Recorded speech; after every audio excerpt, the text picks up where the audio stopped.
మహాత్మా గాంధీ జాతీయ గ్రామీణ ఉపాధి హామీ చట్టం ఎంజీఎన్ఆర్ఈజీఎస్ కొత్తగా ఈ పథకం పేరును విబిజీ రామ్జీగా మార్చిన సంగతి విదితమే. పరిరక్షణ యాత్రలో భాగంగా ఆమె విజయనగరం జిల్లాలో పర్యటించారు. ఎస్కోట నియోజకవర్గంలో నిర్వహించిన రచ్చబండ కార్యక్రమంలో ఆమె మాట్లాడారు. నాకు పని కావాలి అని అడగచ్చు. 100 రోజుల పాటు పని కల్పించాలి ప్రభుత్వము, అలా కల్పించాలి. 15 రోజుల్లోనే అలా పని అడిగిన 15 రోజుల్లోనే పని కల్పించాలి. చేసిన పనికి 15 రోజుల్లోనే మళ్ళీ పేమెంట్ కూడా ఇవ్వాలి. ఇలాంటి చట్టం రూపొందించింది కాంగ్రెస్ పార్టీ.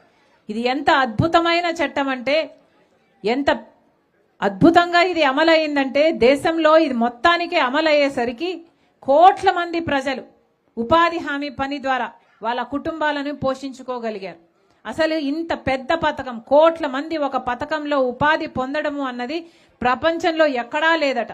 అందుకే దేశ విదేశాల నుంచి కూడా, వేరే యూనివర్సిటీల నుంచి కూడా వచ్చి ఈ పథకం మీద రీసెర్చ్ పేపర్లు చేసిన రోజులు కూడా ఉన్నాయి. అంత అద్భుతమైన పథకము ఈ ఉపాధి హామీ పథకం. అసలు రాజశేఖర రెడ్డి గారు ఉన్నప్పుడు ఈ పథకం ఎంత బ్రహ్మాండంగా నడిచింది అంటే, ఆ రోజుల్లో ఉపాధి హామీ పనికి వెళ్ళటానికి ఆటో ఛార్జీలు ఇచ్చేవారు, మజ్జిగ మంచినీళ్లు ఇచ్చేవారు. పక్కన గ్రామంలో అమ్మ మీ నానున్నప్పుడు రస్నా కూడా ఇచ్చేవాళ్ళు అని చెప్పింది. గర్భిణీ స్త్రీల కోసం లేక ముసలోళ్ళ కోసం కూర్చోడానికి ఒక టెంట్ వేసేవాళ్ళు అని కూడా చెప్పారు. ఇలా ఏ ఆలోచన చేసినా పేదవాళ్ళ కోసం ఆలోచన చేసిన పథకం కాబట్టి, పేదవాళ్ళకి ఎలా బాగుంటుంది ఈ పథకం అమలు చేస్తే అన్నట్టుగా ఆలోచన చేసి మరి ఈ పథకాన్ని రూపొందించడం జరిగింది. అంతేకాదు, ఎంతో మంది మహిళలు వచ్చి ఆ రోజుల్లో రాజశేఖర రెడ్డి గారి దగ్గరికి, అయ్యా మగవాళ్ళు చేసినంత పని మేము చేయలేకపోవచ్చు, కానీ కుటుంబ భారం, బిడ్డల భారం మా మీద ఉంటుంది, కాబట్టి మాకు కూడా సమానమైన వేతనాలు ఇవ్వండి అని అడిగితే రాజశేఖర రెడ్డి గారు వెంటనే ఒప్పుకోవడం జరిగింది. పైలట్ ప్రాజెక్ట్ గా రాజశేఖర రెడ్డి గారు ఆ పథకాన్ని ఆంధ్ర రాష్ట్రంలో మొదలు పెట్టారు. కాబట్టి అదే విధి విధానాలతో మళ్ళీ కేంద్ర ప్రభుత్వం మిగతా రాష్ట్రాలలో కూడా అమలు చేస్తే ఇదే ఆడవాళ్లకు కూడా సమాన వేతనాలు ఇవ్వాలి అన్నది చట్టం అయ్యింది. అంతేకాదు, ఆ రోజుల్లో రాజశేఖర రెడ్డి గారు ఉండంగా మాకు డైరెక్ట్ గా పేమెంట్ ఇవ్వండి, డబ్బులు చేతులు మారితే కమిషన్ల రూపంలో పోతుంది అంటే రాజశేఖర రెడ్డి గారు ఏకంగా ఒకేసారి 60 లక్షల అకౌంట్లు ఓపెన్ చేసిన ఘనత కూడా రాజశేఖర రెడ్డి గారి ప్రభుత్వానికే దక్కింది. ఇలా రాజశేఖర రెడ్డి గారు ఉన్నంత కాలము, లేక కాంగ్రెస్ పార్టీ అధికారంలో ఉన్నంత కాలము ఈ పథకము బ్రహ్మాండంగా నడిచింది. 100 రోజులు పని కల్పించాలి అని ఏదైతే చట్టంలో ఉందో 100 రోజులు పని కల్పించడం జరిగింది. పేమెంట్ కూడా 15 రోజుల్లోనే ఇవ్వడం కూడా జరిగింది. కానీ కాంగ్రెస్ పార్టీ అధికారం కోల్పోయింది. గత 12 సంవత్సరాలుగా బీజేపీ పార్టీ అధికారంలో ఉంది. ఈ 12 సంవత్సరాలుగా బీజేపీ పార్టీ ఎప్పుడైతే అధికారంలోకి వచ్చిందో అప్పటి నుంచి ఈ ఉపాధి హామీ పనికి ఎన్ని రకాలుగా తూట్లు పొడవాలో, ఎంతగా నీరుగార్చాలో మొత్తం అన్ని ప్రయత్నాలు చేసింది బీజేపీ. ఆఖరికి ఈ రోజు ఉపాధి హామీ పని ఎలా తయారయ్యింది అంటే, ఏ గ్రామంకి వెళ్ళినా ఇదే చెప్తున్నారు, అమ్మ 100 రోజులు పని ఇవ్వటం లేదు, కేవలం 40 రోజులో లేకపోతే 60 రోజుల్లో ఇస్తున్నారు తప్పితే 100 రోజులు పని ఎక్కడా లేదు. మేము 60 రోజులు పని చేసినా కూడా మాకు పేమెంట్ వచ్చేది 30 రోజులకో 40 రోజులకో వస్తుంది అని చెప్తున్నారు. అది కూడా పేమెంట్ 15 రోజుల్లో ఎక్కడా రావటం లేదు. పేమెంట్ రావడానికి కూడా 1-2 నెలలు పడుతుంది అని చెప్తున్నారు.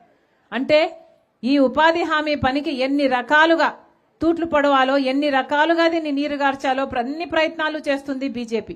ఆఖరికి ఆటో ఛార్జీలు కూడా ఎక్కువైపోతున్నాయమ్మా, అసలు గిట్టుబాటు కావడం లేదు, ఛార్జీలు పెట్టుకొని అక్కడికి పోవాల్సి వస్తుంది, అక్కడికి వెళ్ళి పని చేస్తే కనీసం మంచినీళ్ళు ఇచ్చే దిక్కు కూడా లేదు, అయ్యా బాగున్నావా లేకపోతే కింద పడితే దెబ్బ తగిలిందా ఒక మెడికల్ కిట్ ఇదివరకు ఇచ్చేవాళ్ళు, అలాంటివి ఏవీ లేవు అని ప్రతి గ్రామంలో చెప్తున్నా. అంటే ఆఖరికి దీన్ని ఎలా తయారు చేశారు అంటే, ఉపాధి హామీ పనికి పోవడం దండగా, ఉపాధి హామీ పనికి పోయినా కూడా ఆ డబ్బులు మనకు రావడానికి ఎన్నో నెలలు పడుతుంది, వచ్చినా కూడా చేసినంత పనికి తగినంత వేతనాలు పట్టం లేదు అన్న స్థితికి ప్రజలే వచ్చేటట్టుగా ఈ ఉపాధి హామీ పనిని ఆ స్థితికి తీసుకొచ్చింది బీజేపీ. ఈ పాపాలన్నీ చేయడం సరిపోలేదన్నట్టుగా బీజేపీ ఇప్పుడు ఏమంటున్నారంటే, అసలు కాంగ్రెస్ పార్టీ తెచ్చిన ఈ ఉపాధి హామీ చట్టాన్ని మొత్తానికే తీసేశారు, ఇప్పుడు కొత్త చట్టం తెస్తున్నారు, దాని పేరు విబి గ్రామ్.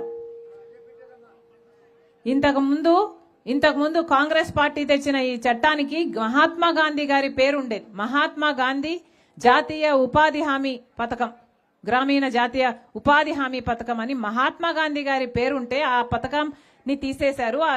మహాత్మా గాంధీ గారి పేరును కూడా తీసేశారు. ఇప్పుడు విబి గ్రామ్ అని కొత్త చట్టాన్ని పెట్టింది బీజేపీ. ఈ కొత్త చట్టానికి రాజశేఖర రెడ్డి గారు కాంగ్రెస్ పార్టీ తెచ్చిన ఈ ఉపాధి హామీ చట్టానికి చాలా తేడా ఉంది. అసలు ఎంత తేడా ఉంది అంటే, అసలు ఉపాధి హామీ చట్టం ప్రజల కోసం, పేదల కోసం చేసిన చట్టం అయితే ఇది కేవలం కాంట్రాక్టర్ల కోసం చేసిన చట్టంగా దీన్ని తయారు చేశారు. ఎందుకు చెప్తున్నాము అంటే, ఇంతకు ముందు కాంగ్రెస్ పార్టీ తెచ్చిన చట్టంలో గ్రామంలో పని జరిగేది, గ్రామస్తులకు పని ఇచ్చేవాళ్ళు.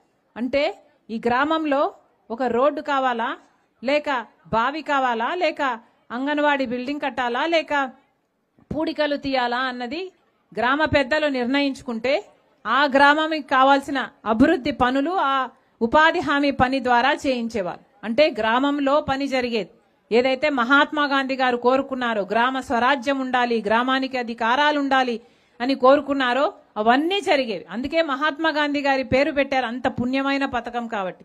కానీ ఇప్పుడు బీజేపీ తెచ్చిన ఈ కొత్త చట్టానికి అవి ఏవి ఉండవు. అంటే గ్రామాలలో గ్రామ అధికారాలను మొత్తము లాగేసుకుంటూ అసలు గ్రామానికి ఇంకా నిర్ణయించే హక్కులే లేకుండా ఈ కొత్త చట్టంలో బీజేపీ చెప్తుందట ఏ పని ఇవ్వాలి, ఎక్కడివ్వాలి, ఎవరికి ఇవ్వాలి అని. కాంట్రాక్టర్లను కూడా తెస్తుందట. అంటే ఇక ఎలా తయారైతుందంటే ఈ పథకం గ్రామాలలో జరగాల్సిన పని, గ్రామ అభివృద్ధి కోసం జరగాల్సిన పని గ్రామాలలో జరగదు.